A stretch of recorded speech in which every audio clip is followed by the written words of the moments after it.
Good evening and welcome to the Monday night edition of the People Show with your host, Mark Wallace.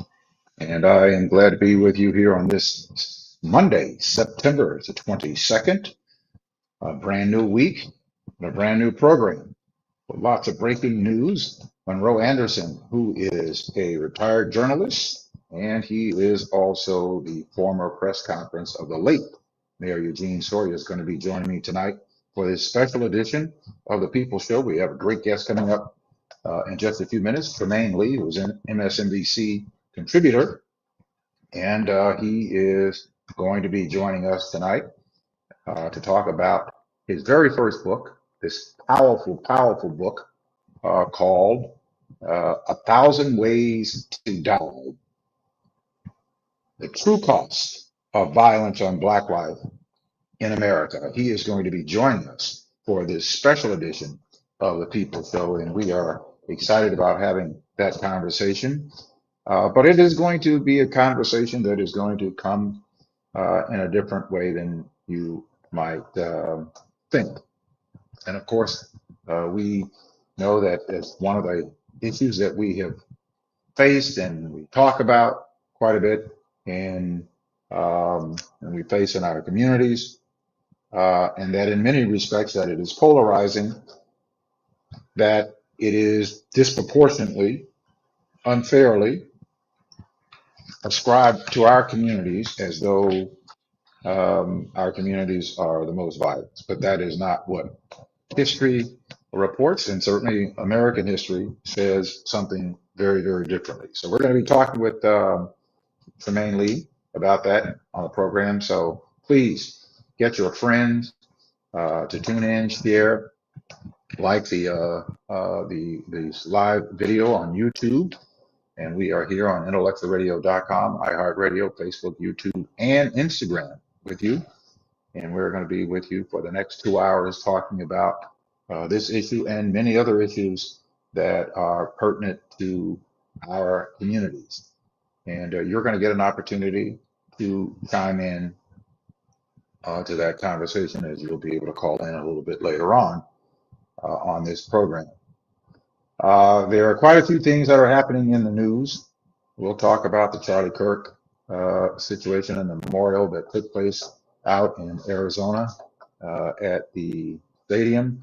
We're going to be talking about that a little bit.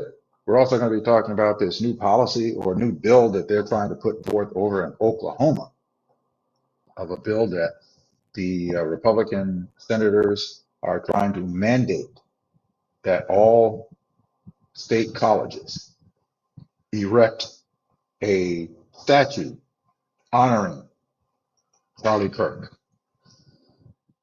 Now, there's been much conversation about that. So we're going to be talking about that a little bit later on, as we are also going to talk about the poll numbers and what those poll numbers are showing, that most Americans are not in favor of what this administration is doing across the board, whether it is about the economy, whether it's about enforcing international law or violating international law, and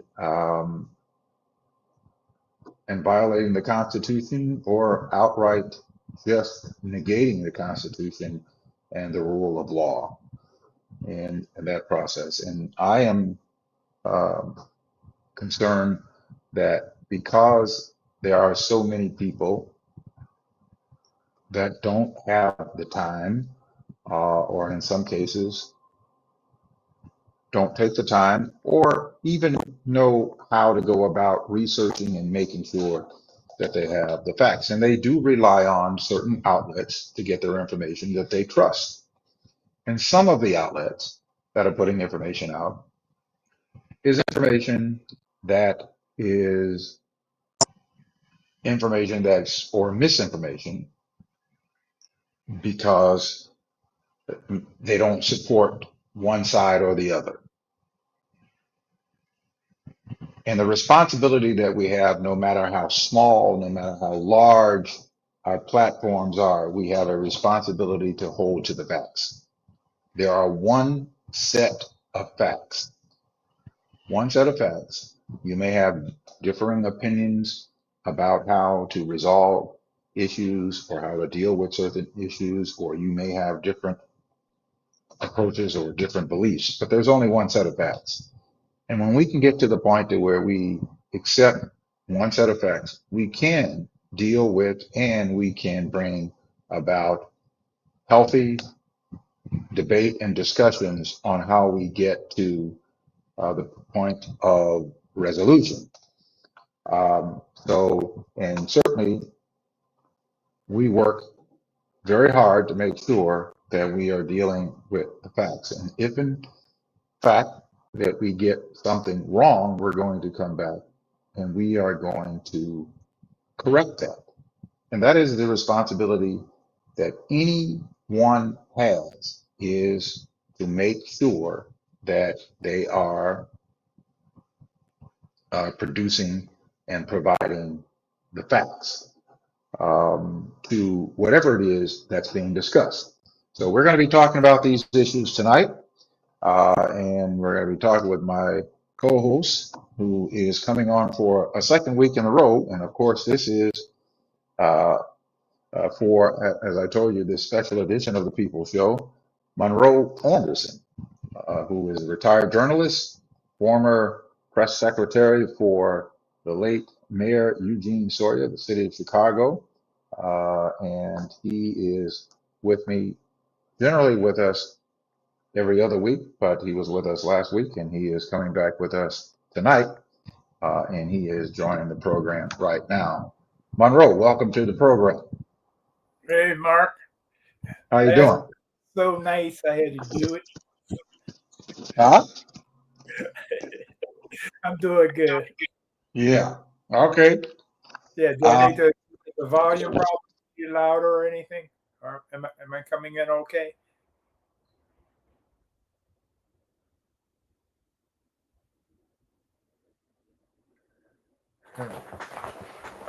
No, I'm not hearing you at all.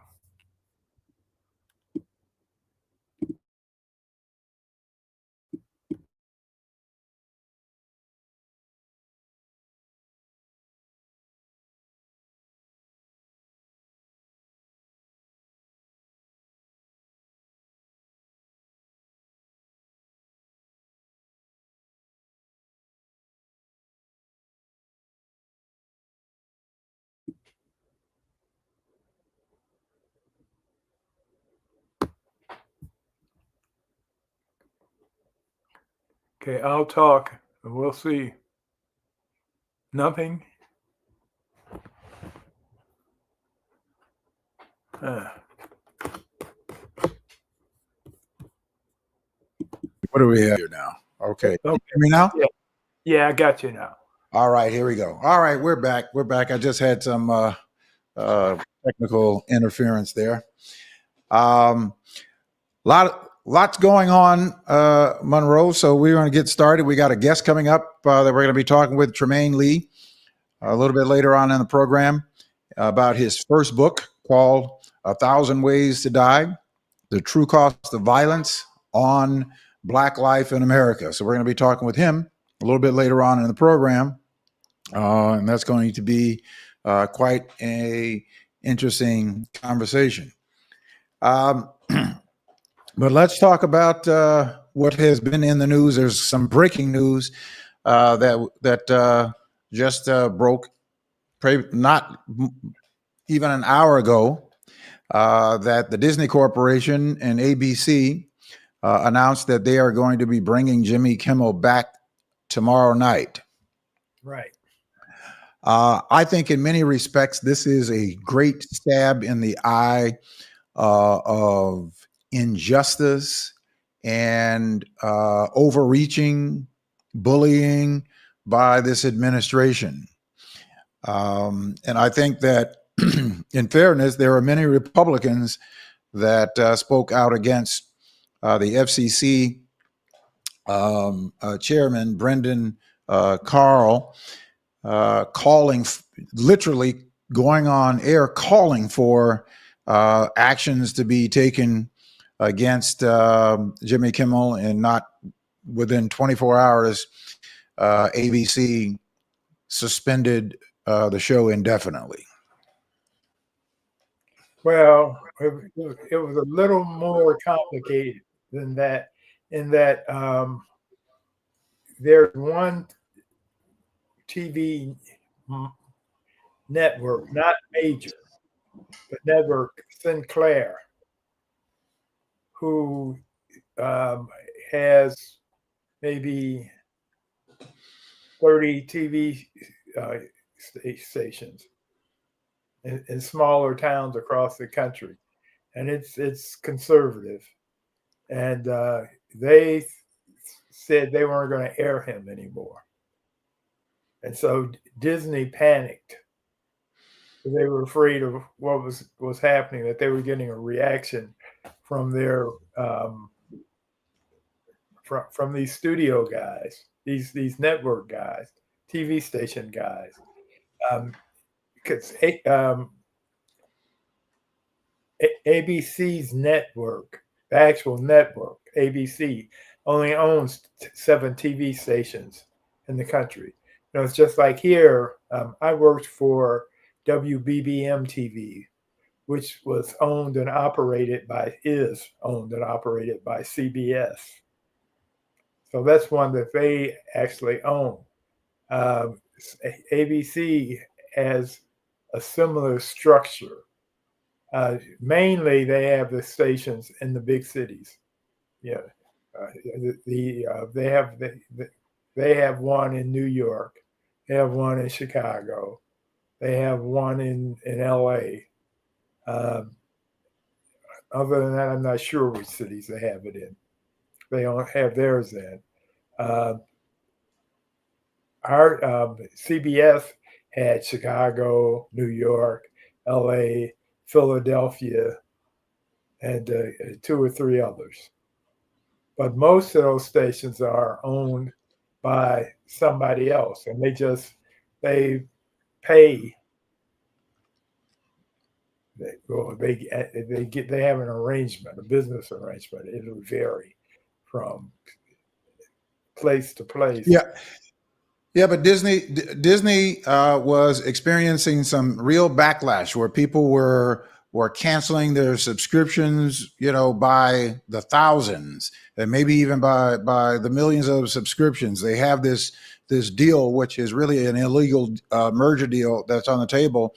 And as a matter of fact, there was a woman who had $150,000 wedding planned at Disney, and she snatched it back. Because of this. There are people all outside in front of the studios and at Disney that said that they were canceling their Hulu and their Disney streaming subscriptions. And so Disney lost some serious market share. It was about $4.5 billion that they lost in market share in 3 days. So I think it's, it is a true testament, because I am one who fundamentally believes that the people have far more power than many recognize today. That was certainly recognized a couple of generations ago, but I think that when people take an action and speak out to these corporations, meaning hit these corporations where it really matters, and that is in their market share, that you can win. If you don't fight, you can't win. And so I think that a lot of people thought that they could not stand up to this administration because of what they have seen happening over the past 8 months. Yeah, ABC television is a part of Disney. It's not the only thing, but people weren't going to their parks. People were refusing to go to Disney World or Disneyland. They said they weren't going to do that. They were going to watch their network shows. There were people saying it was such a combustion of protest that Disney didn't expect that much, and so they had to rethink their approach, because what was in fact on the line, some people were thinking just of Jimmy Kimmel and whether they liked him or didn't like him. But what Trump is systematically trying to do is take away all the critical voices in the country, so he can be a true dictator. As long as there are people out there, big and small. I mean, this podcast, for example, will point out all the things that he's doing wrong and illegal or what have you. But you need as many of those voices from as many places and as diverse places as possible to keep him in line. Because what he's trying to do is shut it all down where his word is the word, and him and his supporters. And so when they tell you that war is peace and hate is love, we'll believe it, because there won't be anybody to check them on that. Yeah, well, and that's very much the rhetoric, and I think for me, and this was really a very quick turnaround, because 24 hours ago, this was not a conversation. But I think that when the markets opened up today, and Disney saw that its market shares had plummeted by 112 points, Right. that they had to make a decision that either their company implodes or they bend the knee to Donald Trump. But it's also a testament to show that Donald Trump is not good for business, and that he is not almighty. He is not almighty, and we will not have a king. And I think that this could be that lightning moment for people who have been bending the knee to say, you know what, we don't have to bend the knee to this guy. We don't have a king. We're much more powerful collectively than this one person is. If we take a stance, maybe this will give them that fuel to stand up and do the right thing. Yeah, possibly. The thing is, the stuff Trump is doing, the American people don't want it. And the people who have been giving in to him are mainly elites such as himself, people who are not touched by these horrible things he's doing. The cutting back of food stamps, the cutting back of Social Security. I mean, he was elected because he promised that he would take care of inflation. His tariffs have increased inflation, not reduced them.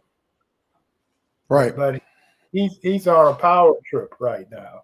Believe me, I know it. Last week I paid $13 for drywall, and the same drywall this week cost me $18. Wow. Yeah. Of course, I can remember at the last time we had inflation, I happened to be giving my one of my bathrooms a facelift, and I went to Menards, and they didn't even have the prices on the materials, the drywall and the plywood and what have you. You had to check through your cell phone because they were up and down every day. They didn't post them because they didn't know how much they were going to be charging for them. And I haven't been into a store like that lately, but I guess that's about to happen now. Yeah, it's happening. It's happening because when I go to Home Depot, and that's one of the tall telling signs that you certainly will find out whether and you can measure what these tariffs are doing, because many of the products that are in Home Depot come from China and from overseas. About 85% of the product that Home Depot sells comes from overseas. Right. Right. And the building material that we have to purchase, we're starting seeing, like, a roll of electrical wiring that I would pay $60 for now cost $80. Yeah. So it is.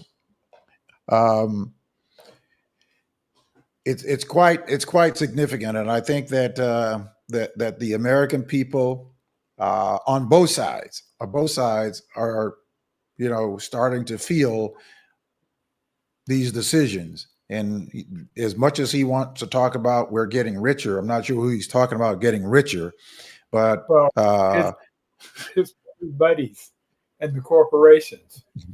So yeah, right. Market is right. doing. Thank you. So it's Right. the rich is richer, and the rest of us are getting screwed. Right. I mean, and there are poll numbers that are showing that, and I think you sent me this, that's showing that most of Americans are not happy about what he is doing across the board. Right. That he's terribly underwater. Right. Exactly. Mm-hmm. Now he's a lame duck walking. That's what he is. And there's going to be a governmental shutdown. There's going to be a government shutdown in the next 9 days.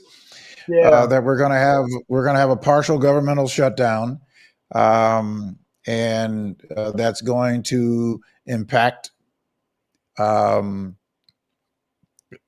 several areas.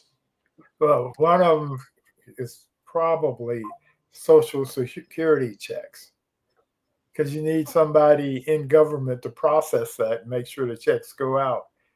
And so that's a great possibility that can happen.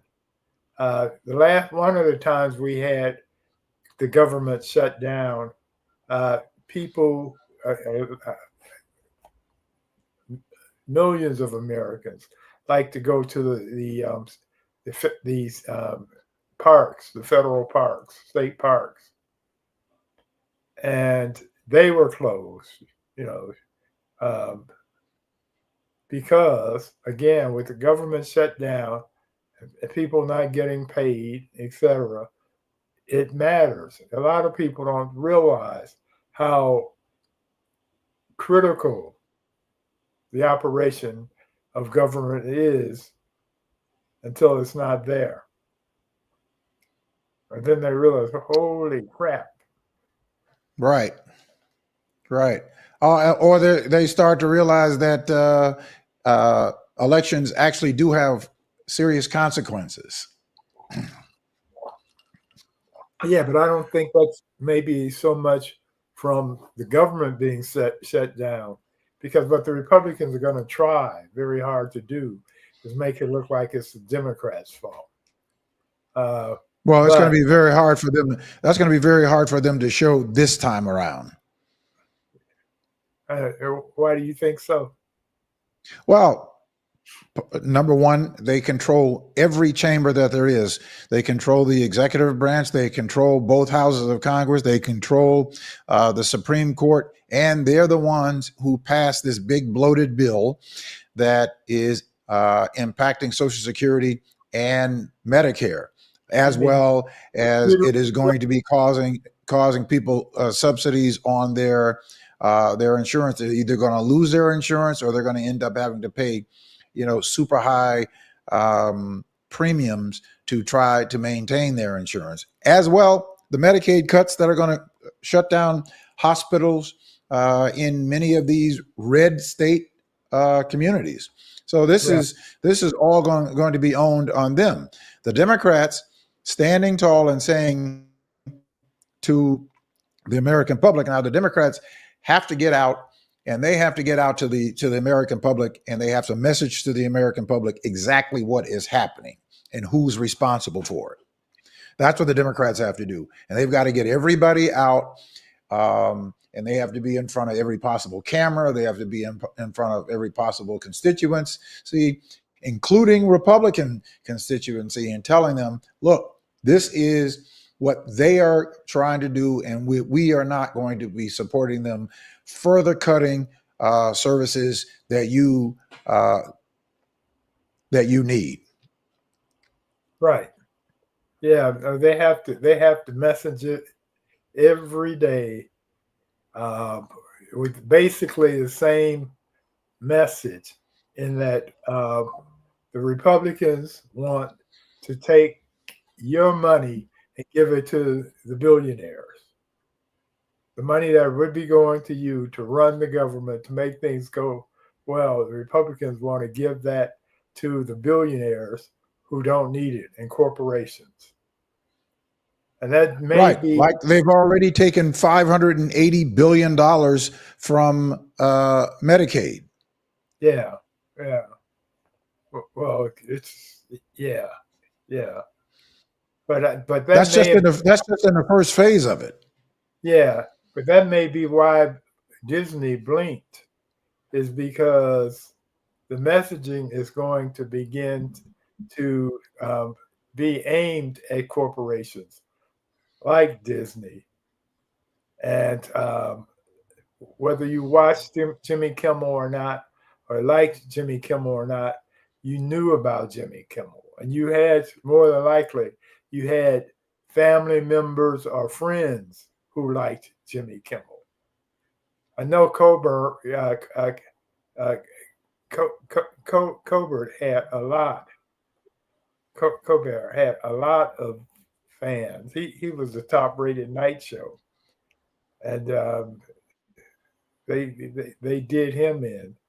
And Trump was saying that he was going to go for some more of these comedians, and the comedians are complaining about him, because we may not think about it, but comedy is a definite part of the freedom of speech the government is not supposed to interfere with, because comedians are very good and comfortable with showing us what's wrong with things, how things are screwed up.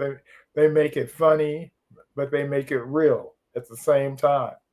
And this goes way back. I mean, Mark Twain was a very popular man, and he was critical of government and the elite and the slaveholders. I mean, he was a force to be reckoned with back then.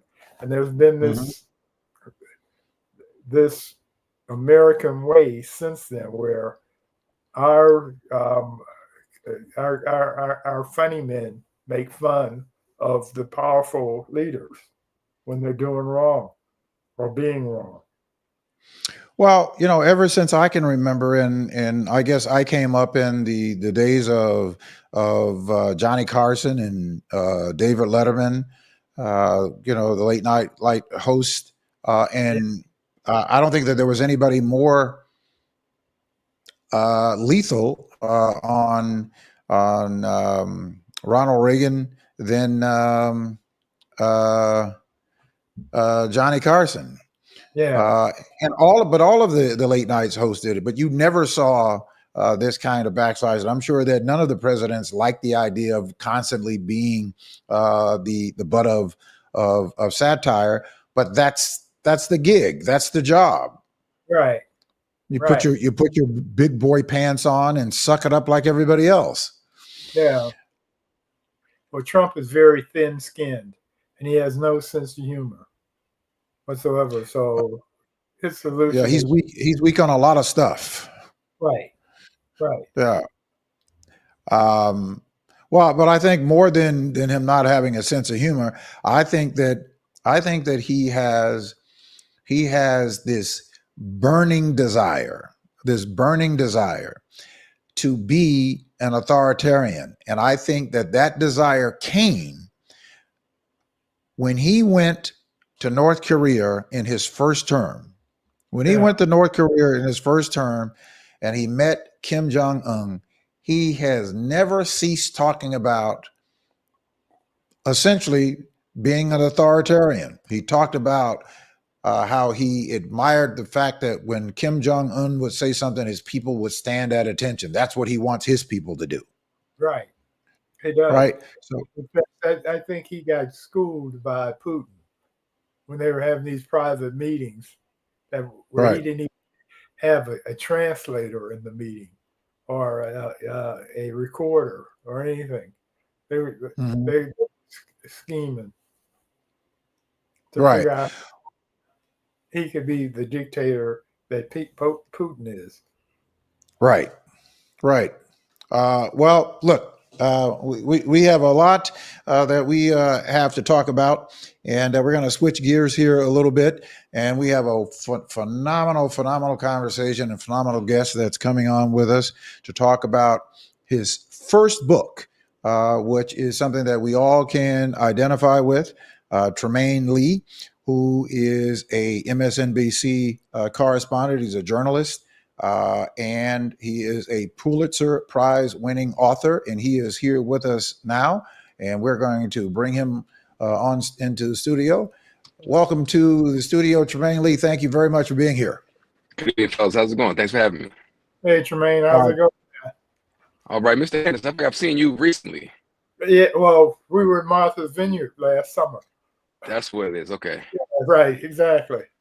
And then we also in Minneapolis when the NABJ was there.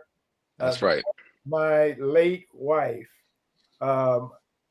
fainted because the place was so crowded, and so we drove her back to the hotel, back downtown to get to the hotel. And you were in the car. We were a little bit crowded in the car, but it served its purposes. Well, good seeing you, brother, and thank you, Mark, for having me. Really appreciate it. Oh, well, listen, we are deeply grateful for you taking the time to come and be with us and share with us about this. I've been following you and for a good while, for a long time, and then especially watching the circuit of this book. And I said that I told Monroe, we've got to try to see if we can't secure Brother Lee to come on and talk about this book. The book is 1,000 Ways to Die. The true cost of violence on Black life in America. And of course, when we start talking about gun violence, in a lot of respects, that the narrative is targeted towards our community as though we are the inventors of gun violence. But you, in this book, you kind of follow the history of guns and gun violence, but you came from it from a position of some violence that came into your life by way of your health. Talk to us about that. That's right. So for many years, I was a police and crime reporter in Philadelphia, Trenton, New Orleans, New York, in my younger years. And so I grew accustomed to covering a specific kind of gun violence from police and also community. And so I was in the process of writing this book about how gun violence has shaped the Black experience in America when I had a heart attack with no family history, no early warning signs, none of the markers. And my then 5 going on 6-year-old daughter was asking me how and why. And in trying to explain to her how Daddy almost met his ends, I had to engage truthfully and honestly with what was bearing down on my heart. And it was years of collecting pieces of those stories, like ribbon or shards of Black death, but also a family history going back more than 100 years of gun violence, going back to the Jim Crow South, and how it's shaped my own family's experience. And so in that vulnerability and honesty, it changed the scope of the book. Before it was kind of about bullets, but I'm comparing blood clots and bullets and how both have the power to shred a life and how we arrive at both. And oftentimes, to your point, we think about the singular act of gun violence from a trigger and a bullet. But long before a trigger is ever pulled, there's systemic violence that we've experienced that ripens the ecosystem for us to experience the more obvious kind of gun violence. Well, and then you talk about your daughter Nola quite a bit in this experience, and how she asked you some very poignant questions as to in writing this book, and how did it happen in dealing with that, and that forms of how did that experience impact you in terms of writing this book? Because as I read through the book, thinking that, and as I read through the book, it became more and more difficult as that reality of the history and what is currently happening to deal with that, and how you balance that. Well, I think a lot of it is, it's hard to wrap your arms around mortality, let alone your own mortality, and all of the hopes and dreams that we continue to have. And so facing down my own death shaped me in some pretty profound and dramatic ways. I have one child, she's 5 or 6 years old, and immediately what flashed before my eyes was the proms that I'll never attend, the science fairs that I'll never be able to contribute to, everything that I'd want for her and that she'd want for herself, I would be missing. And then I had to think about how we really arrive at this moment, and all the the family members who've lost, my own mother and uncles and aunts who lost their father to murder, and what it means to miss someone, and to have that space in your family and your heart.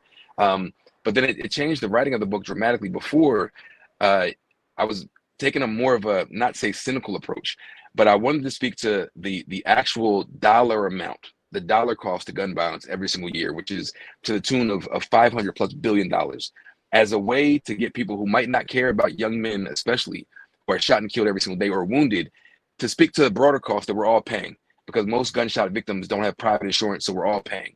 But then once I had the heart attack, it forced me to look inward, to get vulnerable and personal.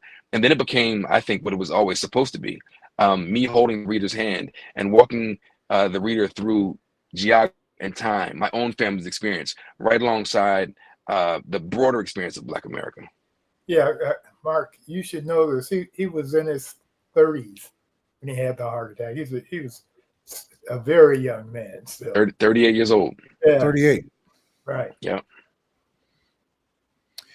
So that certainly has impacted this writing. So but you're also talking about the cycle of gun violence, and of course we see that gun violence is used politically, right, to convey certain messages, not necessarily to solve problems.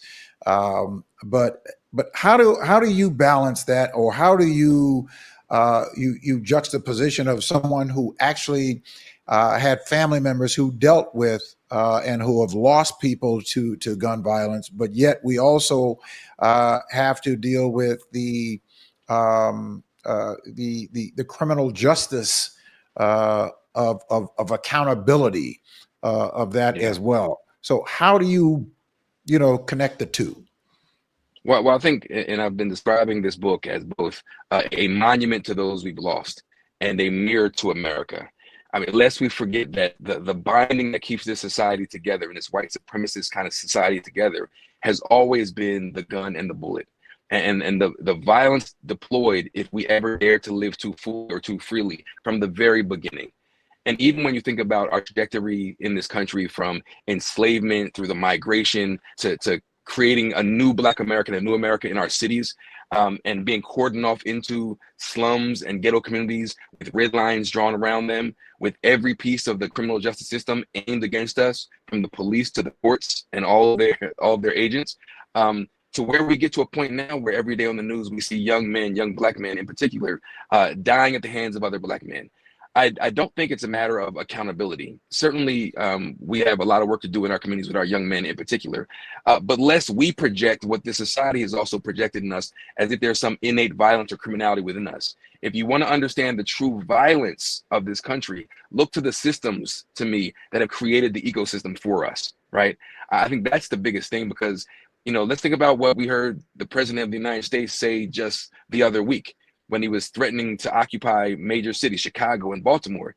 He said it's not a matter of 5 years or 10 years or 2 years. They are born to be criminals, as if we are some other thing with this innate violence in us. And I think we need to be careful about how the language that we use around our people and how we're thinking about communities. And instead, let's look at the violence that's been seeded long before we get to that young man with the gun and the trigger. Again, certainly we have to hold people accountable who commit violent acts. But people with good paychecks don't shoot other people. People with full cupboards don't shoot other people. It's in our communities where people are hungry and the income and wealth disparities are greatest, where there's been the violence of lack of access to healthcare and quality water and quality air. That's where we see the most gun violence. So it's not those people who are experiencing it or even committing the acts. I think the indictment is the society itself that created this environment. Yeah, as I read the book, I saw that continuing thread to saying, the conditions that they have put on people in our communities have been produced, and they weren't produced by us, because I don't know of a single Black person who manufactures bullets. I don't know of a single Black person who manufactures guns, and these weapons end up in our communities that are most challenged.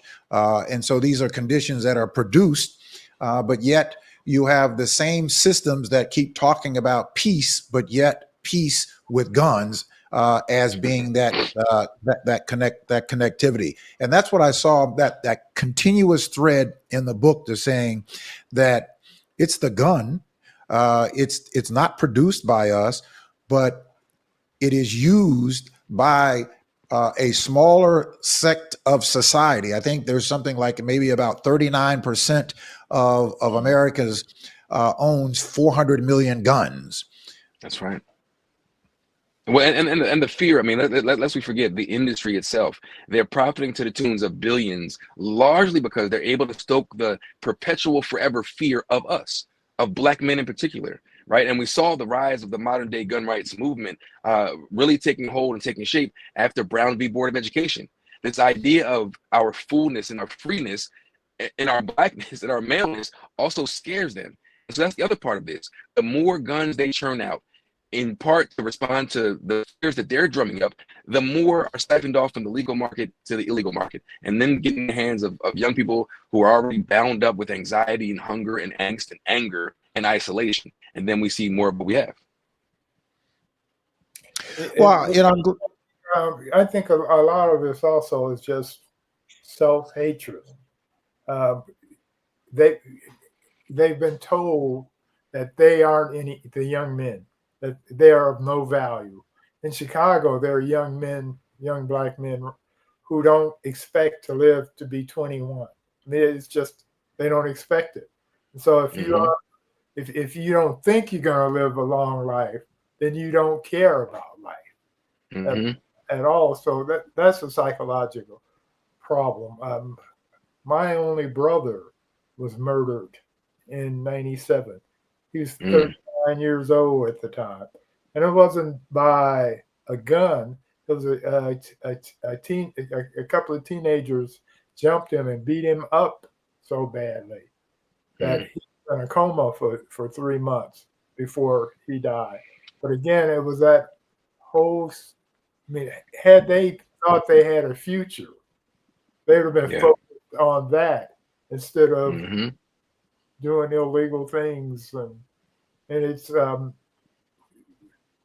they complain about, in this city, we complain about these kids killing each other. But a lot of the events that they used to have, like midnight basketball, just as an example, something for them to do besides be online, insulting each other on Facebook and getting there and going and killing each other. We don't have that right now. And Yep. that's because they don't care. The people in power don't care about these kids in poverty, the black poor. But when you think about all the messaging that they're getting from most directions, is there's something wrong with them and they should be isolated. And I was doing some reporting out on the Pine Ridge Reservation many years ago, and they have similar issues, right, with substance abuse and violence and self-harm. And the chief told me then, he said that we have young men who are warriors without a war. Right. There's nowhere to direct their energy, their young manhood. They don't see their place. And a lot of times, think about this, there are places you'll go in America, in your own cities, where you'll see very few black men, period. Right. Go into certain places. You might see some women in office buildings and in certain communities. Some of us are so we're so isolated and so far away from any of the connections of power and money and wealth. And so our young men have nowhere to really plug into. They're young warriors without a war to turn it into themselves. Right. And then So Trymaine, what is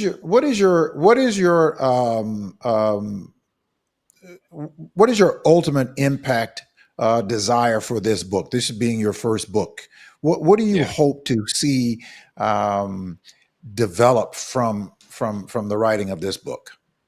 There are a few things. I think one speaks to what the thread that we've been tugging at the whole time is that, ain't nothing wrong with us. There's nothing wrong with us. If we want to understand what's wrong with us, let's follow the historic trail. If you want to understand what violence is, look no further than how we've been treated in this country from the very beginning. But I also think it's important for us to name and point to the trauma that we are carrying, the violence that we've experienced, the residue from which we haven't been able to wash off in the big systemic sense, in the communal sense, in the idea that our bodies initially were traded for guns, the guns for slave cycle, that we've been bound to this object and bound to America's violence from the very beginning. And I think that especially as Black men, though, we have to address what we're carrying because it will manifest itself somewhere. For me personally, even as a young man who's mission driven to tell these stories and finding myself never engaging with the stress, never engaging with the trauma, not having healthy ways to respond to it. Instead, I just kind of packed it away. The pictures, the faces, the stress, the pressure of being a Black man in a newsroom, of being a Black father, seeing what we've seen. And not like now, I'm very mindful. Mindfulness matters to me, and meditation and exercise and finding peace, right? And trying to do everything possible not to let this world crush me. And I think for so many of us, it's crushing us. So we have to understand that, we are not the violence that we've experienced. We are not the worst of what we experienced. So let's point to it. There's nothing wrong with us. And for others outside of the community who have bought into all of the stereotypes and notions, let me tell you who we really are and who we, America, let me tell you who we really are. And so hopefully there's some understanding of how we got here. When we see the news and read the newspaper and we're frustrated or alarmed, let me show you how we got there. Yeah, hold on, Martin. Let me make this point. Another problem we have as a people is that the majority, white America, they play these games with us, these mind tricks.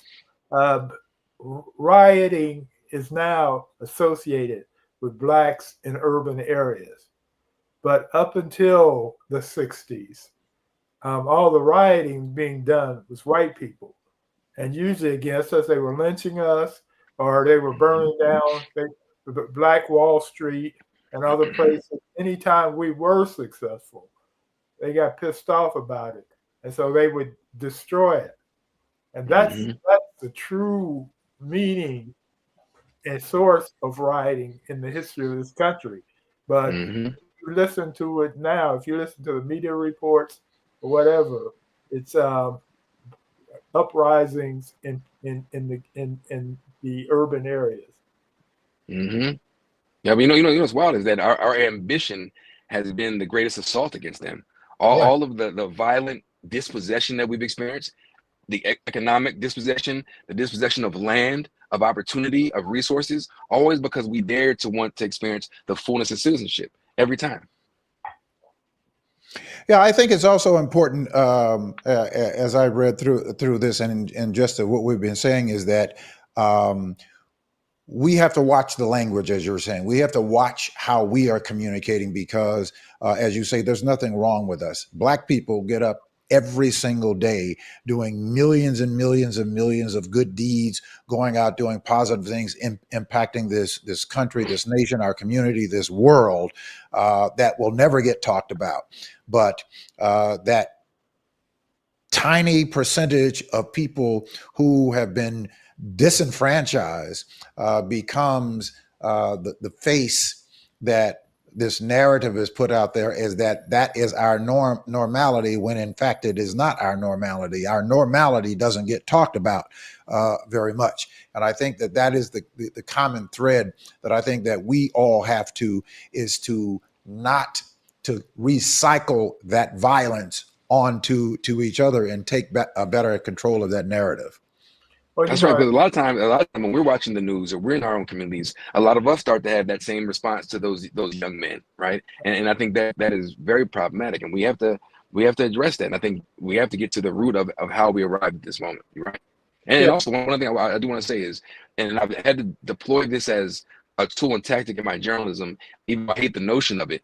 But what we're really saying is we have to continue to humanize ourselves and humanize our communities, to remind people that we are fully human and have the same goals and ideals, and want our children to have access to all the beautiful things that America supposedly has to offer, and not just the sour parts and the thorns.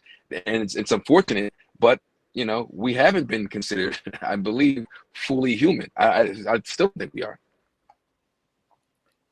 Back in the early 70s, I was an editor at Ebony magazine.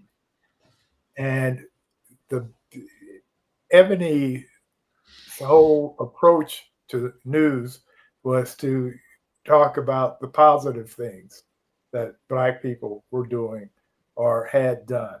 In fact, one thing as an editor, Ebony editor out on assignment, I don't care what it was, you had to go into this successful Black person's house and show their home and their family, so that people would see that Black people were, in fact, accomplished. I did a story on the first Black oil drilling platform manager in the Gulf of Mexico, or as Trump would call it, the Gulf of America. But anyway, I'm out there, and this man's job is to pump oil and oversee the crew out there.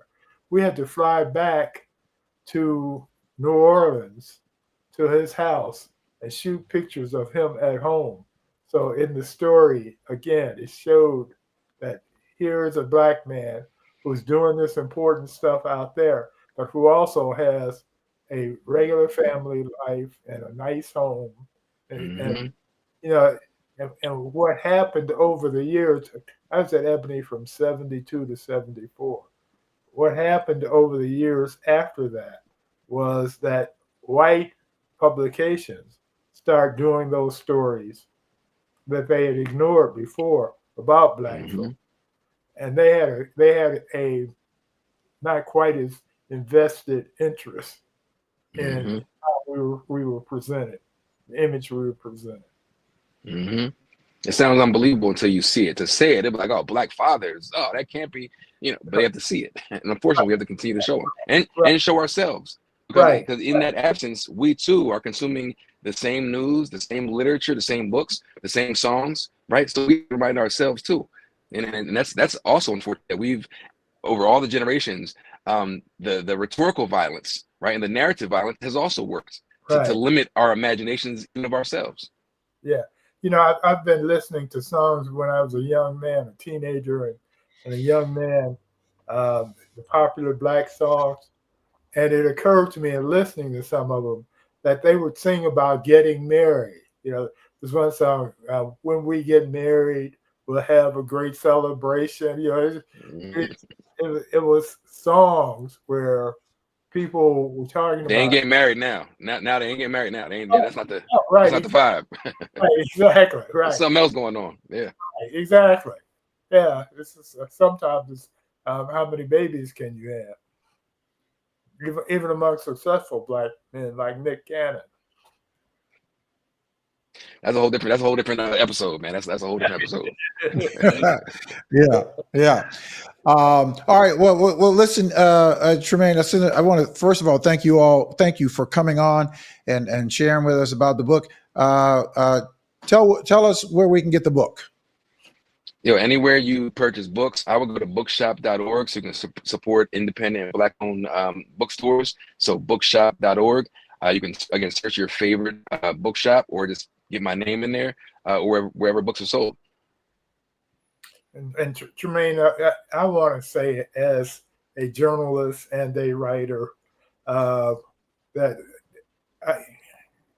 I think that your book serves a very good purpose, and that is a very good approach you've taken in that looking at the macro, but also boiling it down to a personal story. So for those who are interested in just what's going on out there, they can relate to you as a human being, and it's a nice different perspective. So good job, man. Thank you, sir. I appreciate that. I really do. Thank you.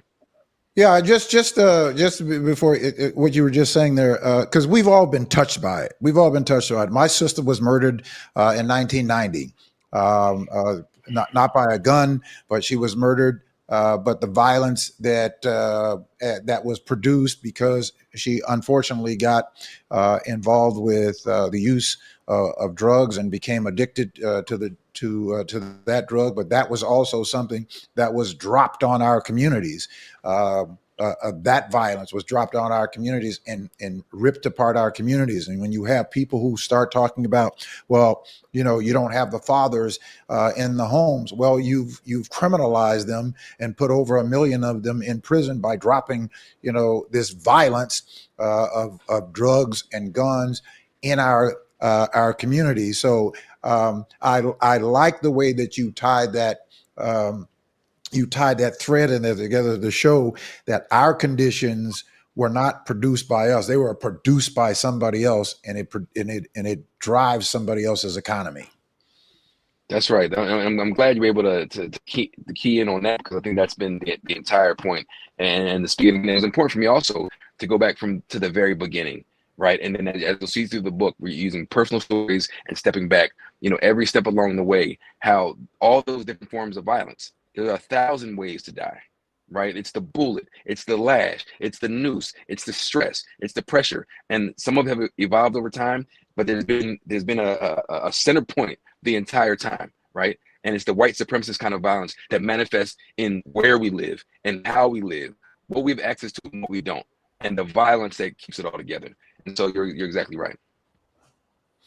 All right, Trymaine Lee, Pulitzer Prize winner, author, and MSNBC journalist and correspondent. Thank you so very much. The book is called 1,000 Ways to Die: The True Cost of Violence on Black Life in America. Thank you very much, Trymaine, for being here with us. I certainly appreciate it. Congrats. Thank you, brothers. Pleasure's mine. Thank you, sir. All right. Thank you. Congratulations on the book. All right. Yeah, it's quite interesting how he really tied all of that together. And as I read the book, and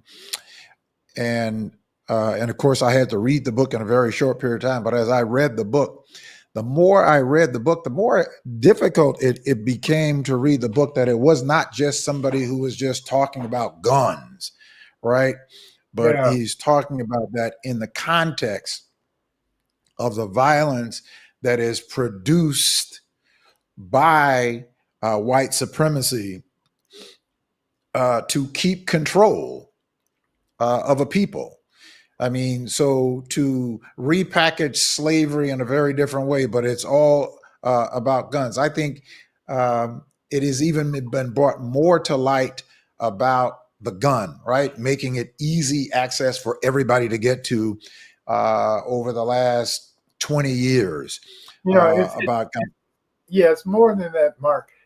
This is something I've been thinking about, is that if you go back to the John Wayne movies, even, or further back than that, the gun is, if not a star in the movie, it's a supporting character in these films.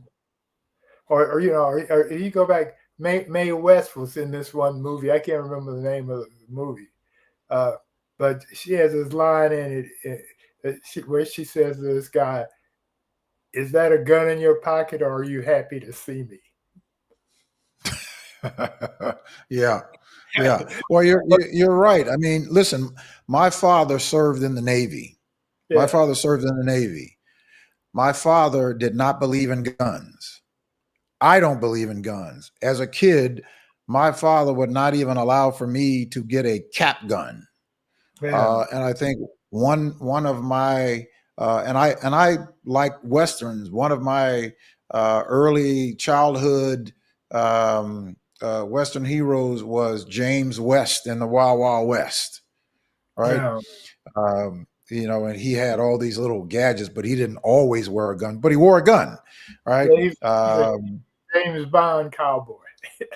Yeah, right. He was James Bond combo. But my father told me that you could be a hero, but you're going to be a hero without a gun, because we don't believe in guns around here. We're not going to have guns, and you're not going to have a cap gun. My brother couldn't have a BB gun.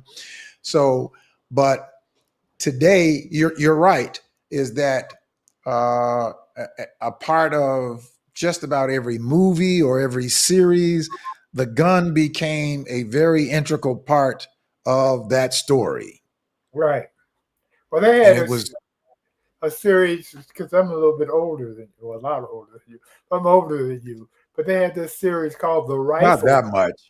Yeah, this series called The Rifleman. Yes. And, yeah, and he had this special. He had this rifle that had been. This was half a rifle, almost like that you're talking about Wanted Dead or Alive. That was with Paul Newman. With Steve McQueen. That's another one. No, Steve McQueen is the one who had the half rifle. The rifleman had a long rifleman, but he was very quick with it. Yeah. Okay. Yeah. Okay. Yeah. Maybe I'm not into guns, so. Yeah. Neither am I. But I remember those two series. Yeah. Listen, I wish that nobody would have a gun. Gun will travel with Paladin. Yeah, with Paladin. All of those series. Yeah, right. Exactly.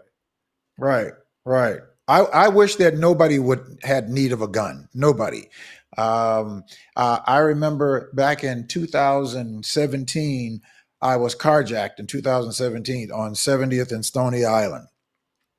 And I had gotten out of my car to put some trash in the trash, and I left the car running. And as I came back to the car, somebody grabbed me from behind and threw me to the ground and jumped in the car and took off. Yeah. And I posted it. I posted it on social media that I had this experience and that sort of thing. And there were several people who were talking about, see, you need to get your concealed carry. Right. If I had a gun, it would not have done me any good. And I've been robbed before. I've been accosted with a gun 3 times here and 2 times here in Chicago. But my point is that, people are not announcing to you, get your gun ready because I'm getting ready to, rob you. Right. Right. Yeah. So when I was growing up, it was rare. I mean, you had gangs, obviously, in Gary. I was growing up in Gary, and you had gangs, but they had these handmade guns. The gangs did. Those who had any guns whatsoever, they were where you took a pipe, and then you took some wood and you had some rubber. But I mean, they were really crude weapons. mm-hmm. Some of these kids are better armed than the police. Well, before they allowed for the assault weapons ban to expire, which expired in 2004, they wouldn't renew it in I believe it was 1994 or 1996 when they decided not to renew it, and so they allowed for it to expire. Nobody had semi-automatic weapons, even the police. I went back and looked at police officers' weaponry here in Chicago back in the 1990s. They all had revolvers. Right. Everybody had a revolver. Right. Right. So today they have these guns that can be altered and modified, that they are turned into, machine guns. So they don't have to know how to shoot. They just spray. Right. Exactly. Right. Yeah.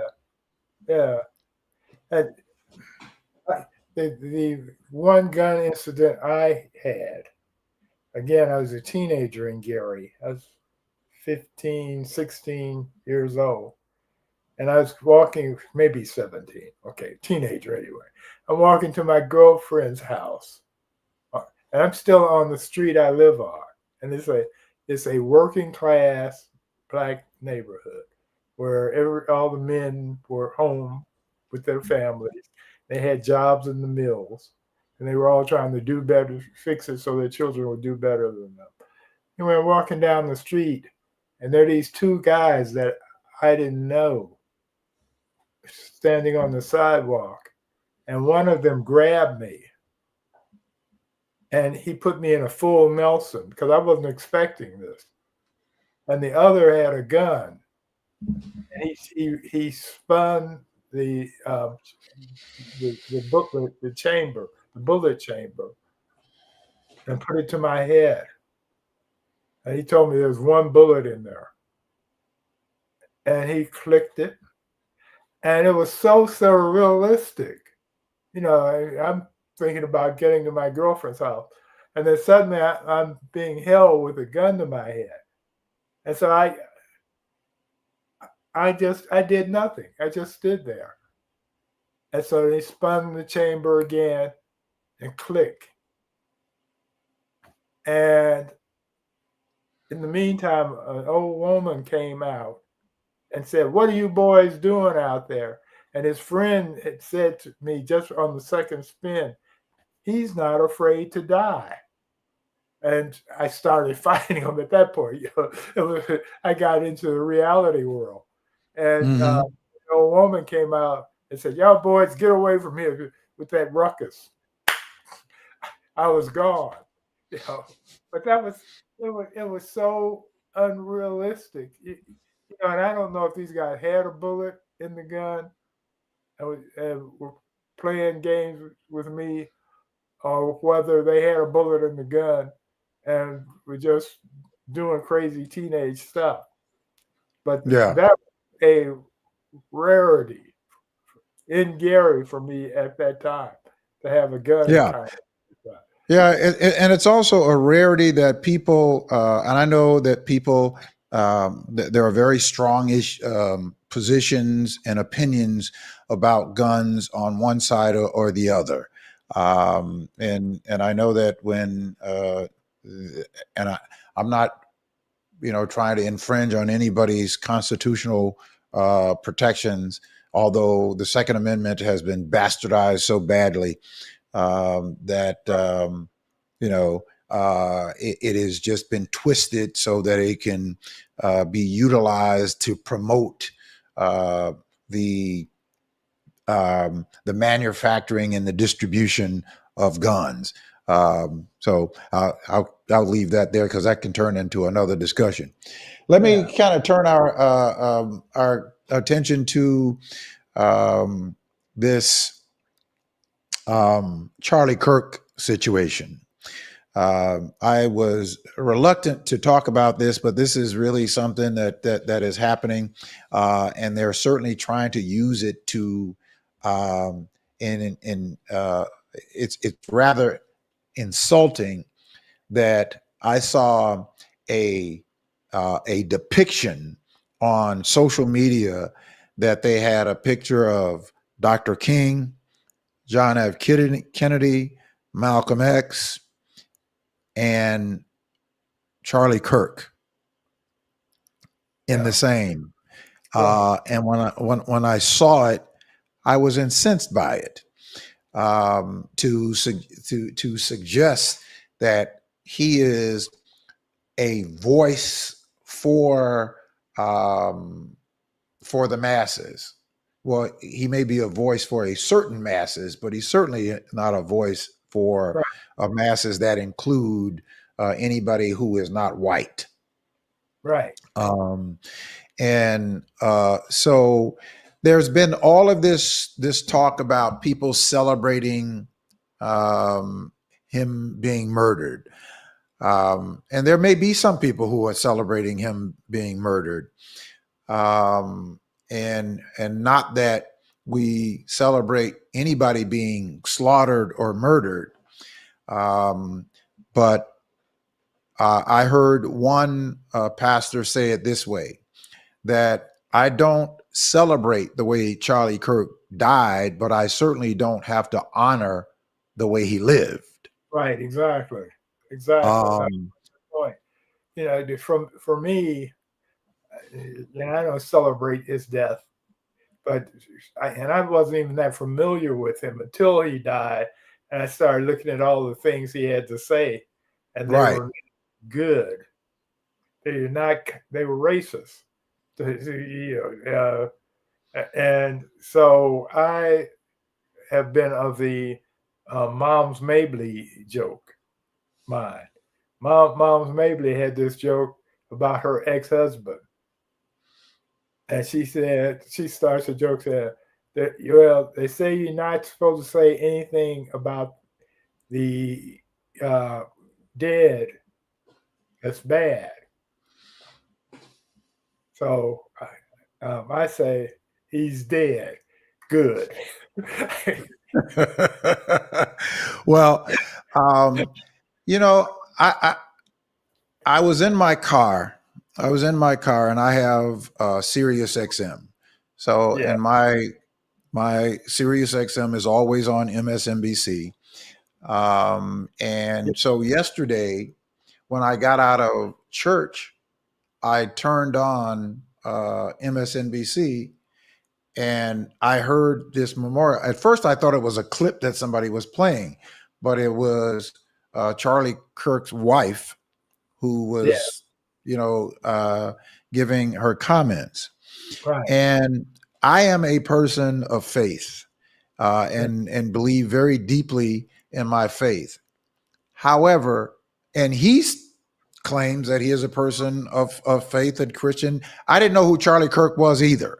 I didn't know much about Charlie Kirk or his influence on younger people and with the election and all that sort of. I really didn't know much about him. But the idea that you said that you are a person of faith and a follower of Christ, well, that makes me stand up, because that says that you claim that you believe the same thing that I believe. So, but then I started listening to his rhetoric. And the rhetoric that he would be spewing did not line up with the rhetoric of Christ. Right. And certainly doesn't line up with Scripture.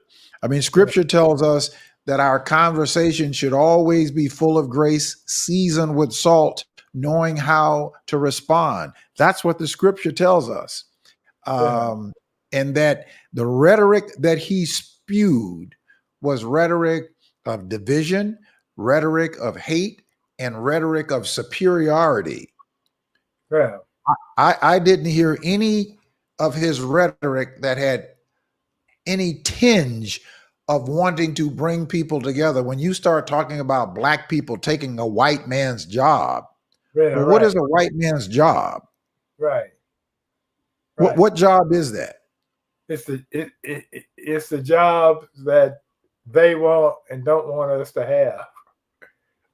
Okay. And then his rhetoric about Ketanji Brown Jackson and Michelle Obama being DEI hires and not having the brain matter to qualify for those jobs that they have. And then I went and I just did a little Google search, and he was a college dropout of some community college somewhere over in northwest of Chicago. Yeah. Yeah. So that kind of rhetoric, and all of the rhetoric that they showed was not rhetoric that a person or a follower or Christ would even speak. Right. Right. So And what he was doing was converting a lot of young white people. Yeah, radicalizing them. Yeah. Radicalizing them.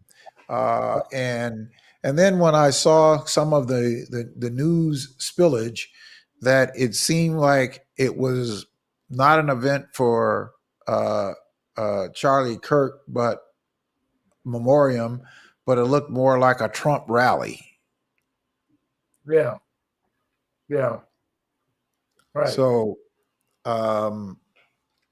well, yeah, when the election happened last year, when Trump managed to get back in office by a hair's width, yes, I was on Fullerton Avenue. I was going to get a sandwich, and I saw this crowd at the Lincoln Park Library of young people, most of them obviously DePaul students, and it was wrapping around the block. The lines were so long, and so I was quite satisfied. I was thinking, okay, all these young people coming out, they're going to vote for Kamala, so this is good. As it turns out, they were lining up to vote for Trump because of people like Charlie Kirk. Right. I know that they credit him significantly because he was able to influence from I guess all indications he was able to influence a lot of young people to get registered to vote and to vote for Trump. Yeah. Well, I think that again, I'm not celebrating that somebody, of course, murdered him.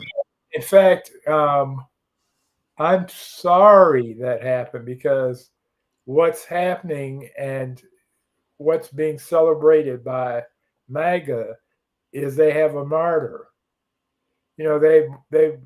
Trump's been trying to be a martyr himself with the so-called assassination attempt on his life, which is questionable to me. But and a lot of people I've talked to, I mean, it's basically the ear that he supposedly got nicked. It doesn't have a scar. None of it's missing. It looks like an ear. And so what happened to the wound? And where'd the blood come from?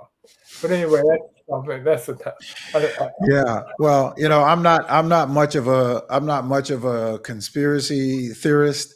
And I won't contribute to that, but I know that there are many people who are of that question.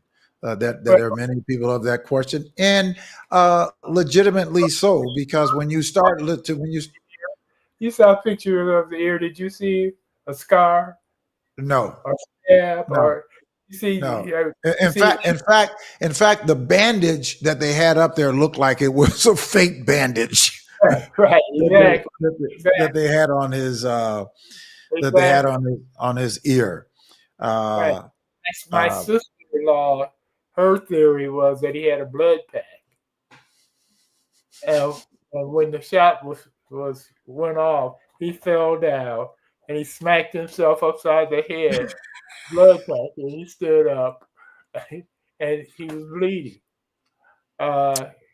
My younger son, who is pays attention to studies this sort of stuff, questions. He says the blood is the ear is mainly cartilage, and so where did all that blood come from that quickly? But anyway, I've steered off because Okay. Charlie Kirk is in fact being turned into a real martyr. I mean, he's dead, so he wasn't Yeah. faking. I don't know that he's going to be turned into a martyr. They're going to try to make him out to be a martyr to try to save themselves in this election, but I don't think it's going to work. I think that they are doing enough damage and enough hurting of people who are their constituents that that they believe that it is just a bridge too far. It's not what they voted for. It's not what they that they wanted. Now, far be it for me to try to even understand how they thought they were going to get anything different, but okay, than what they got, and that what we're getting. I don't believe that Charlie Kirk has that much influence because, like I said, you and I didn't know anything about him until this happened. 100,000 people, I think, went to his funeral. Okay. I heard. Yeah. Well, they say tens of thousands. I don't know how many people fit into the baseball arena that was there. I think the arena probably holds, the baseball arena holds, I think, 26,000 or something like that people. So, I don't know that it's 100,000. They're always going to inflate their numbers. But I don't believe that he is going to be the martyr that they have tried to equate him to be, a John F. Kennedy or a Dr. King or even a Malcolm X. Yeah. And so I think because now they tried to juxtaposition to say, well, Malcolm X, spoke violence and that sort of thing. And I am not a Muslim, but I beg the difference. That Malcolm X was not out to preach hate against anybody else. I think he was talking more about the hate that was being perpetuated towards Black people. So I think that there's a very difference there. Besides the fact, there was no attempt on Malcolm X's life when he was having that conversation until Malcolm X went to Mecca and he came back having a different tone of conversation. Is when Malcolm X was his life was taken. But I would not put Charlie Kirk in the same group of a Malcolm X or Dr. King or John F. Kennedy. Right. By any stretch of the imagination. In fact, when I look at his pictures, he is a click away from a resemblance of Hitler without the mustache. That's because you're saying all white men look alike. No. I just, the more that I started to look at that picture and the more that I would see him in these positions that they would have him, because they would always have him with his hand raised, and so I was like, if you just put a little whatever that mustache there, he would be a young version of Hitler. But look, I think that I know that people have a problem being able to talk about a person who was not a good person because that person is deceased.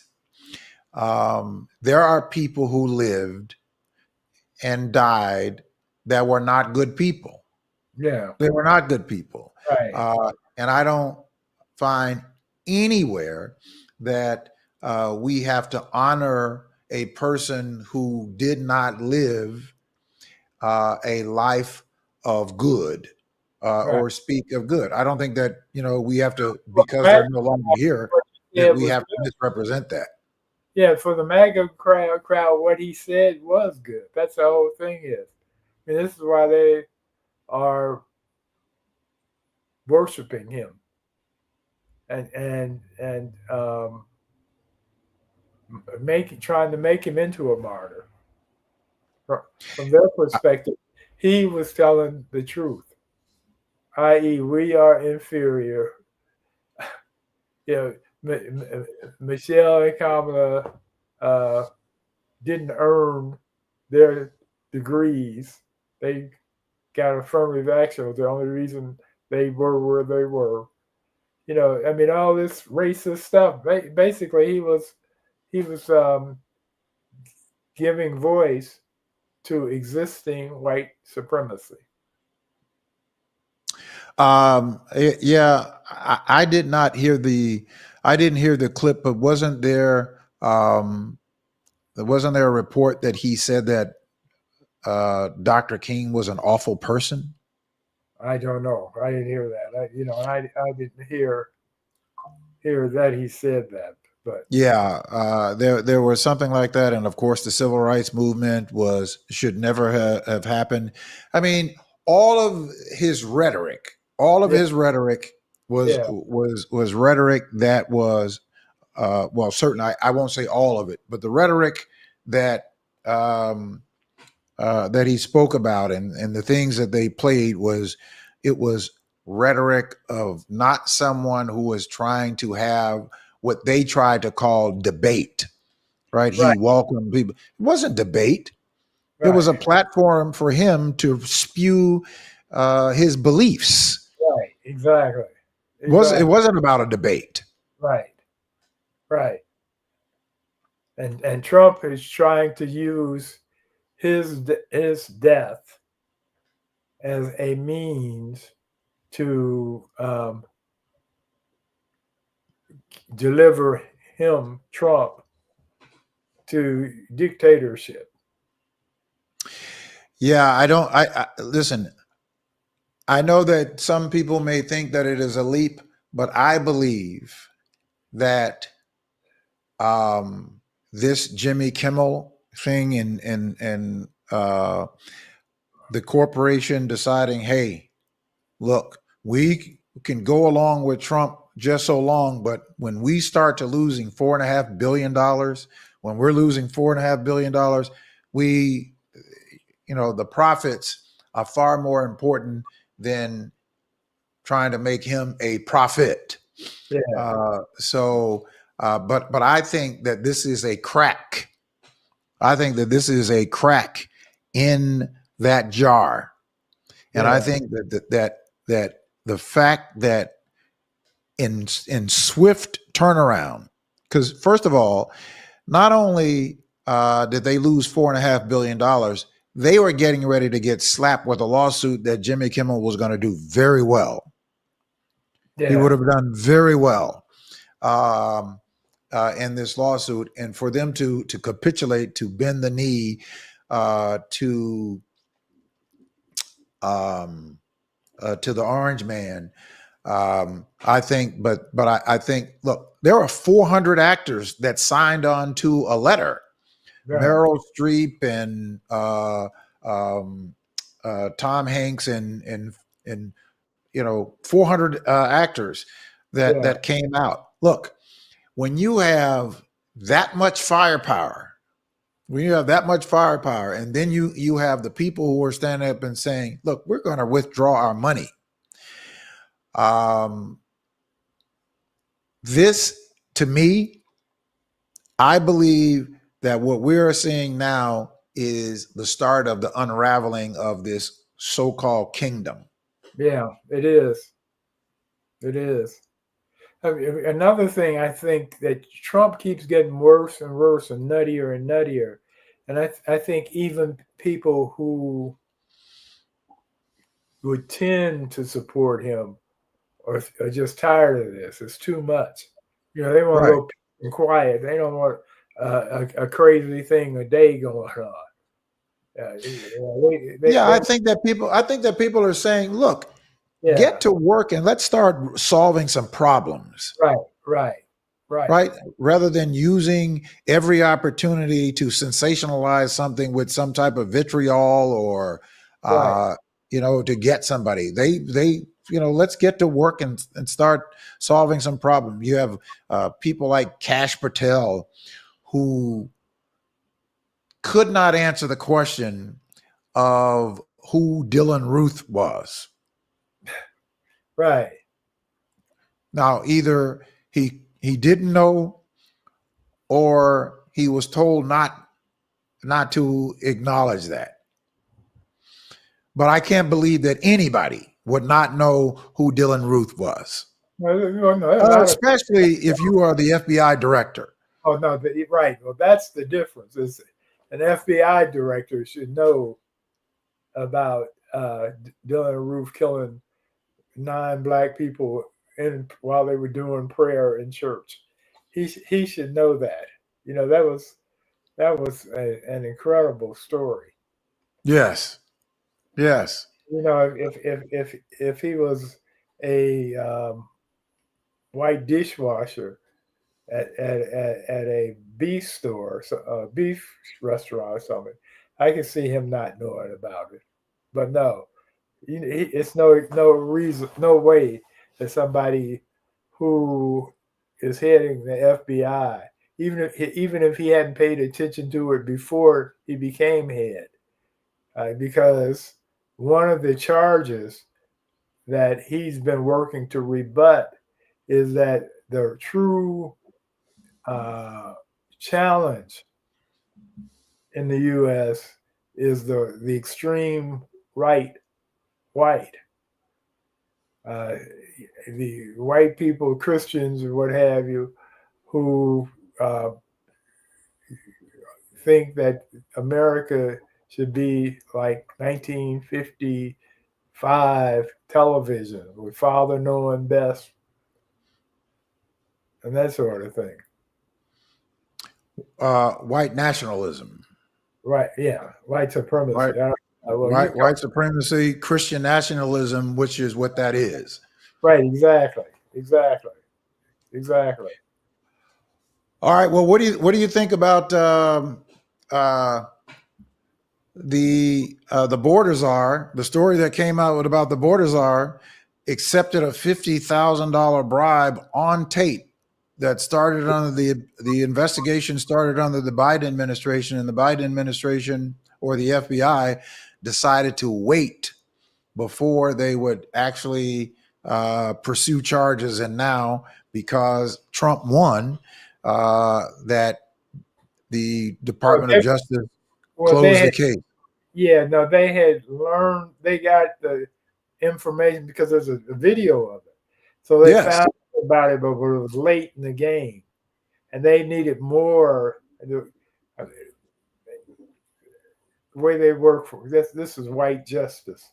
They needed more information before they could do anything. I mean, wasn't just Holman that happened to. It's like when it's a white person of any significance or importance, right? They need 3 or 4 ways to explain that they're actually a criminal and not just fooling around, joshing or something. Whereas if it had been you or me, we would have been in jail that night. Exactly. Yeah, exactly. Okay, well, we're locking you up and we're going to look into this because we got the goods on you. Yeah. Well, I guess their excuse was, here's what their excuse was. Their excuse was that he was not an actual. He was He's just an everyday garden variety crook. Yeah, but that does not abscond you from being held to the law, because Right. that's not what the federal statute says. Right. The federal statute says that you just have to complete 3 of the components. You don't even have to actually do the crime. You just have to be able to show that you are willing, that you have the wherewithal to do it, and there was a plan to do it. You don't even have to do it. That's all they have to prove. He didn't have to be a person of an official capacity, and they keep spewing this on television. That is so far from the truth. Well, the way they're explaining it is that they didn't bust him right away because Correct. he didn't take. He just took the $50,000. They needed him to take some more money. No. Yes, No. this is their excuse. I heard it. Yeah, but that's not that's what that is an excuse, but it is so far from the 50,000. We want to make sure that this is a pattern, that he was actually taking bribes, and so we want to. After it got to be three $50,000 payments, then we can, okay, we got him now. Okay, so in other words, what you're saying is that there's a difference. There's a different practice of the statute for a white Holman than there would have been if it was a black Holman. Yes, exactly. Okay, Exactly. I'll go along with that one. Exactly. Right. Exactly. I'll go along with that one. Right. Because I know of circumstances here where someone went and was charged with what they call attempted, and was convicted upon attempted money laundering. There was no transaction that took place. Right. None of that took place. They were able to prove, according to the transcripts, that they were able to prove that no, the action did not happen, but all of the other elements were met. Yeah. The willingness to do it, the wherewithal, Right. and a plan to do it. Right. That met the threshold of there being a federal offense. Right. Right. And they happen to be black. Right. Right. All right.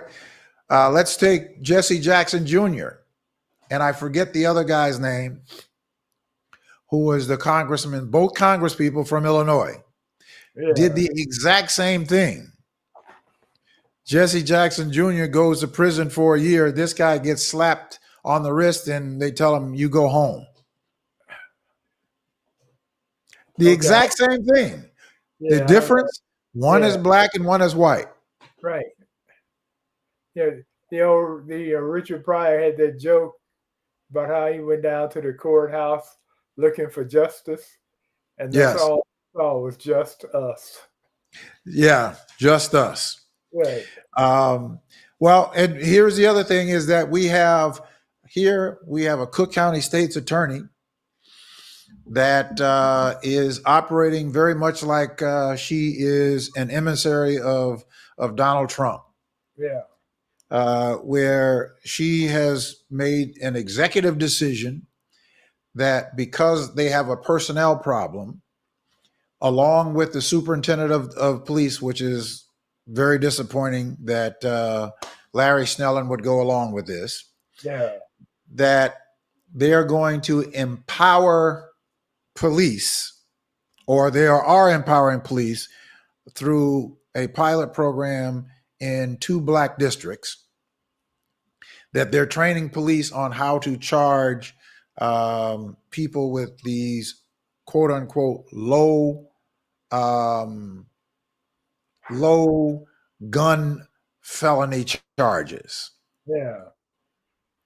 without felony review. Yeah. So they had 46 of the cases initially. 30 of them withstood court scrutiny. The other 16 did not. Yeah. So that meant that 65% of them withstood court scrutiny, 35% of them did not. Yeah. Now, when I was in school and you scored a 65, Yeah. you flunked. That's not even a passing grade. A passing grade was 70. So 65, you flunked. So they got 65% of them right. When I was teaching at Columbia College, 65 would have been a D. It would have been fluky. 59 would have been an F. Okay, well, then you were grading on a curve. But when I was in school, 65% you flunked. Yeah. In order to get a D, you had to get 70. You couldn't get 65%. Yeah. And 65% rate of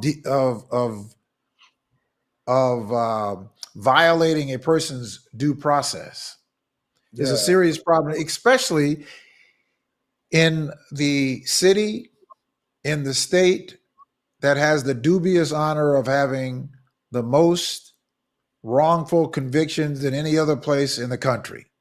Yeah. 574. Yeah. Wrongful convictions. And then we just settled 176 cases for $100 million that this guy, Ronald Watts, who happened to be a black police officer, that fabricated evidence against more than 200 and some odd people that they, under Kim Foxx, that they had to dismiss all of these cases. And this Ronald Watts, I said that he should have gotten at least 1 year for every victim, every person that he victimized. Yeah. He should have gotten a year from each person. Yeah. Which would have meant that he would have had a 200-year sentence. Yeah. But I think he got something like 2 or 3 years, something, some slap on the wrist. Right. So anyway, they just settled those. So the 574 has just now ballooned to almost 900. No, I'm sorry, almost 800. Yeah. So we should trust the police to give them the powers to now arrest, collect the evidence, and charge without there being any prosecutorial review. Yeah. So they just send this information over to the Cook County State's Attorney, and the Cook County State's Attorney goes and files a case based on what the Chicago police. Right. You know, that's sort of like giving them the power to decide when it's too many teenagers and they're being too rowdy, and so they could round them up. Yeah. You mean what they were trying to do, what the city council was trying to do with this? Exactly. What was it called? This curfew. They were trying to expand the curfew law. Yeah, right. Exactly. To where the cops could just go, "Oh, this is too many people. This is too rowdy. We need to put some of these little niggas in jail." That bill could have been named "More Little Niggas in Cook County Jail." Yeah. Well, you know, I'm really glad that Brandon stood his ground on that. Exactly. It was the right thing to do.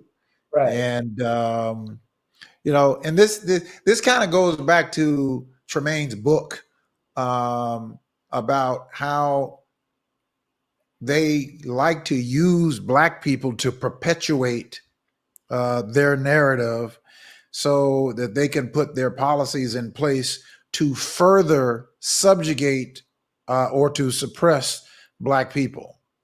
Yeah. And what's so insulting to me about this,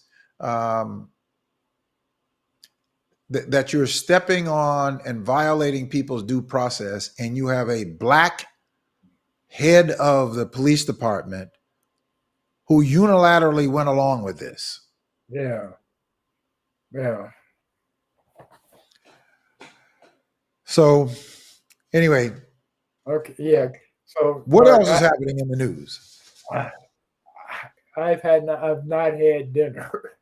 You've not had dinner. All right. Well, listen, I'm not going to hold you any long. We just got a few minutes left. I'm not going to hold you any long. But I do want to talk with you. You sent this to me, so we have to talk about these poll numbers. Okay. We have to talk about these poll numbers. So, in this article that says that Trump explodes at Fox News after the poll shows voters blame him for the economy. Right. Right. In an unexpected turn during the Fox News interview, President Donald Trump lashed out at the network's polling accusing it of being inaccurate and calling for a change in their pollsters. Right. Exactly. Anything that happens that Trump that he doesn't like, the man is demented. What can I say? He really is demented. So if the real reality doesn't meet his reality, then there's something wrong with the real reality, not his. And so anything that comes out that he doesn't like, or he's trying to punish these news operations because they don't ask him nice questions. They don't ask him the questions that he can easily lie about. They ask a tough question and they're being mean to him. Well, the fact that ABC would pay $16 million, it's just beyond me that that I refuse to believe that he is that powerful that he could get a major network to bend the knee rather than saying, hey, no, we're going to stand up against this. We're going to fight this. Because it basically was a nuisance suit. And so a lot of times corporations, like $16 million to ABC would be like $16 to you. I get it. I understand that. That. But right. giving the principle and giving the scenario of what it represents. They don't have what you're talking about right now. What they have is how much money can we make. I see. So you're saying that they don't really have a moral core or principles to stand on. No, and they don't even. Would the ABC of the 1970s have done the same thing? Yeah. They would have done the same thing, you said? Probably.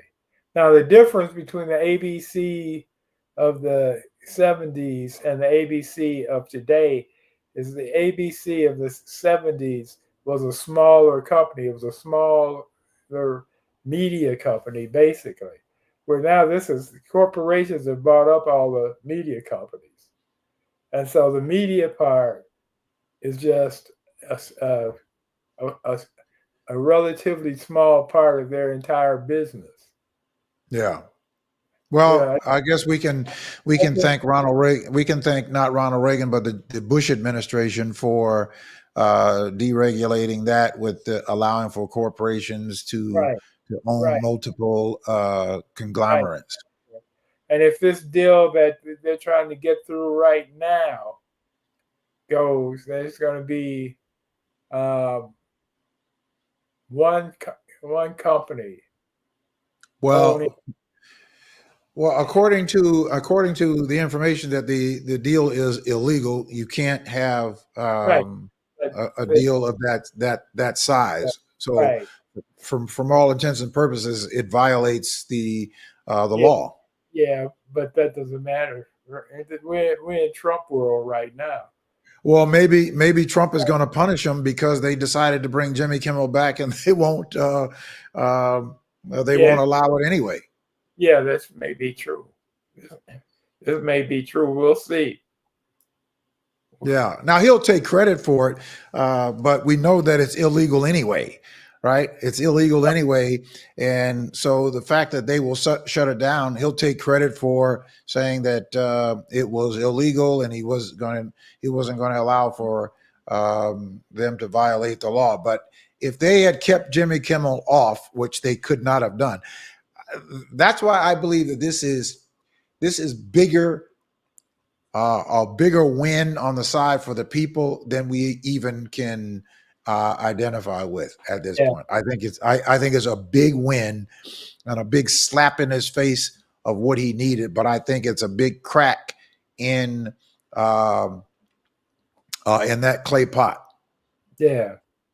Okay. All right. Okay. Yeah. What's for dinner? Okay.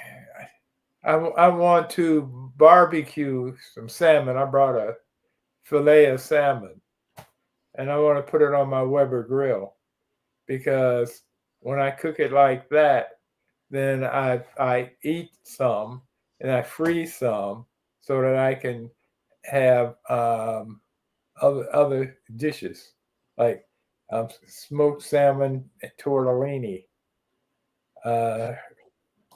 Salmon on my salad. All right. Yeah. All right. I'm going to ask, we eat a lot of salmon. In fact, my wife made some salmon for me for dinner tonight, but it's not barbecued. So well, I'm going to ask. and that's good like that. Because it's easier, it's quicker. What you do is you get your iron skillet hot. You put some salt and pepper on the salmon, and you cook it face down for 4 minutes. Then you flip it and you put it in a 400-degree oven for another 4 minutes, and you got your salmon. So all right, now you're speaking all Chinese to me now. But I'm a cook. So. I know, but when you start talking about cooking, you're speaking all Chinese to me because I don't cook. I would burn water if I tried to to cook it. So I'm very grateful that I have a wife who loves to cook. Yeah, well, you picked her. It's not. This is why one of the reasons. Besides, she's a very nice woman, but one of her attributes. Yes. I cannot live without this one. This cooking is too good. Yeah, well, that's what it did boil down to, it that I could not live without her, and I don't want to live without her. I know. So, yeah. That's one of the things. I did not say that. Yeah, it's absolutely one of the things. Yeah, right. Yeah. Exactly. Yeah. All right, now you're going to barbecue outside? Yeah, that's the plan. But I've gotten hungry enough because it's going to take 20 minutes for the coals to get hot. And plus, the way I barbecue my salmon is I have cedar boards, and so I have to soak them so that I can put them on the fire, which smokes the salmon. And so it can easily be an hour before dinner's ready. All right. Well, listen, I'm not going to hold you any longer because that means you're not even going to get going to like 9:30. Right. So Right. it'll be 10:30 before you even can fix a plate. Right. Exactly. Exactly. And my stomach is going to be fussing at me the whole time. Okay. All right. Okay. All right, Monroe Anderson. So we're going to see you in a couple of weeks. Yeah. Yeah. All right. All right. All right. Okay. Appreciate it. All right, All folks. That's Monroe Anderson for another week of Monroe Monday. Listen, we got a few minutes left in the program.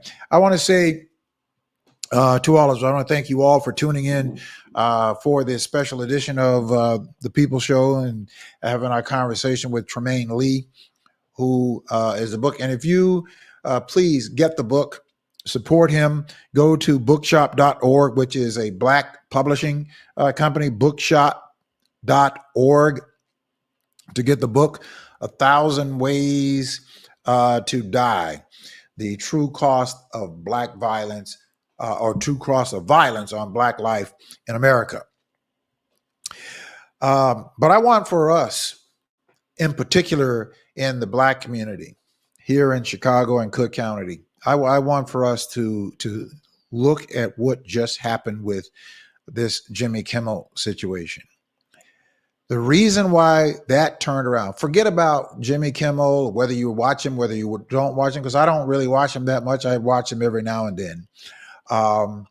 But the very idea that the president would hire, would have these people, which he does have. He doesn't have a cabinet of professionals. He has a cabinet of yes people who are going to do his bidding and do exactly what he wants to do, regardless of what the outcome is.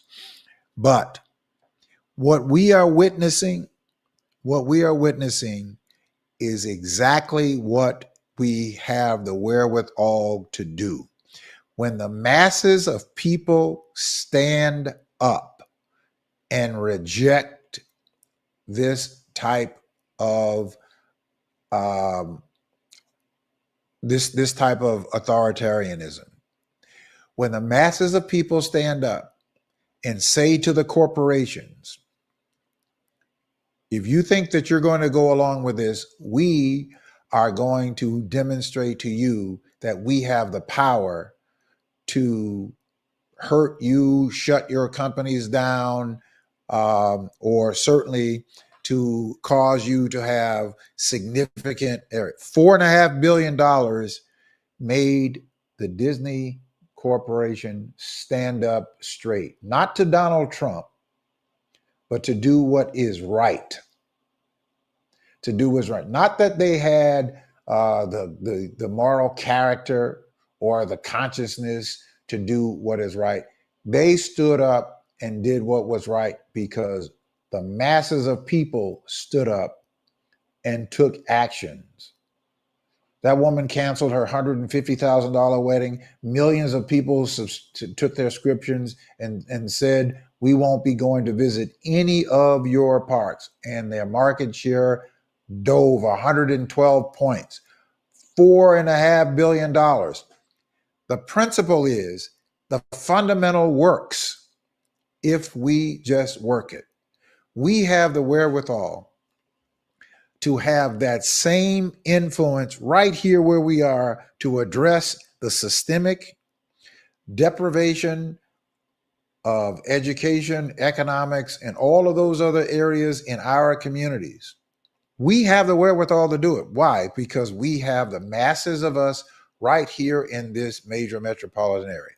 That's why the vision of 10 by 10 to win is the vision of us bringing the masses of us together to hold every person in a public official office accountable to standing up and doing what is right by our communities, as they are doing for every other community that is wealthy and healthy in Chicago.